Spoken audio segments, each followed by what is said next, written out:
Greta Thunberg is a fraud. What does she know about the environment that the professors that have been researching the field for 50 years don't? And why is she allowed to give speeches at such prestigious places such as the UN and the World Economic Forum, lecturing and waving her finger at world leaders? What has she done to earn that kind of influence? This is one of the reasons why the West has slowly become a joke, as we let uneducated juveniles into positions of power without a meritocracy in the name of inclusion and acceptance. We are living in the delusions of a 15-year-old girl, which is on the autism spectrum. Not only that, but also her claims about the environment are false. The globalist alarmist movements about the environment have fed us a lie that the planet will end soon, as we will run out of resources and the temperatures will rise to the point of global destruction. Greta Thunberg herself tweeted that the world will end in 5 years unless we take drastic actions back in 2018. By that theory, the world should have ended by now.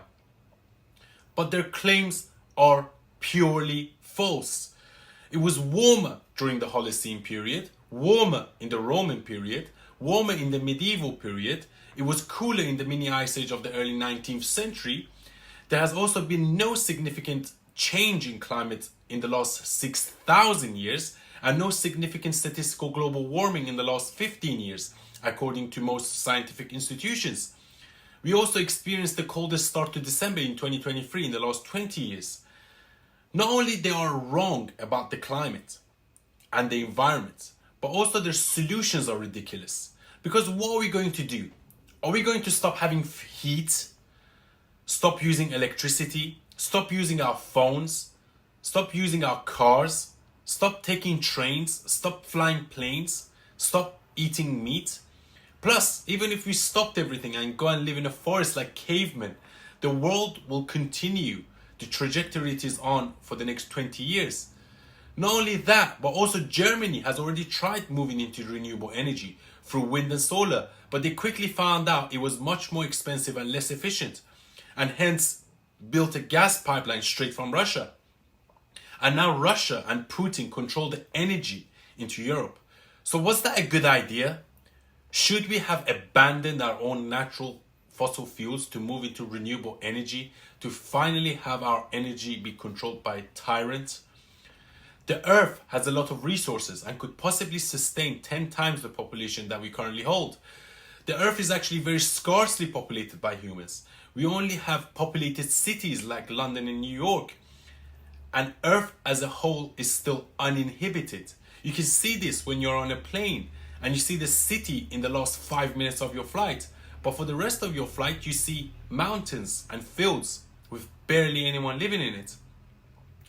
That's not to say we shouldn't do something about the environment or that we shouldn't try to move into renewable energy. However, it is an extremely selfish thing to say to stop using fossil fuels, as the developing countries are still hugely dependent on it. We cannot say to countries in Asia, Africa, and South America to stop developing because we in the West are concerned about the theoretical rise in temperatures. You need gas and oil in order to build huge infrastructures. And until developing countries start catching up, we cannot just stop oil. Which is another ridiculous environmental movement, which doesn't understand that oil is essential for the basic needs of society. And stopping it will take us straight back to the Stone Ages.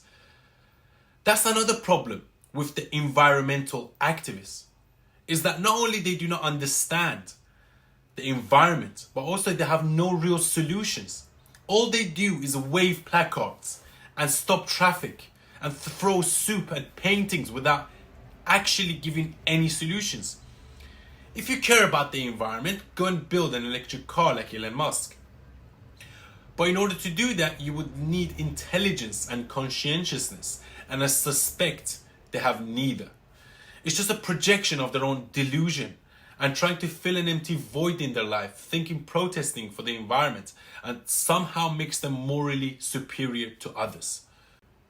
The environmental movement is yet again another example of the globalist matrix hoax that is trying to push this agenda into the public that we need to cut back on everything, from food to heat to everything, in order to save the planet.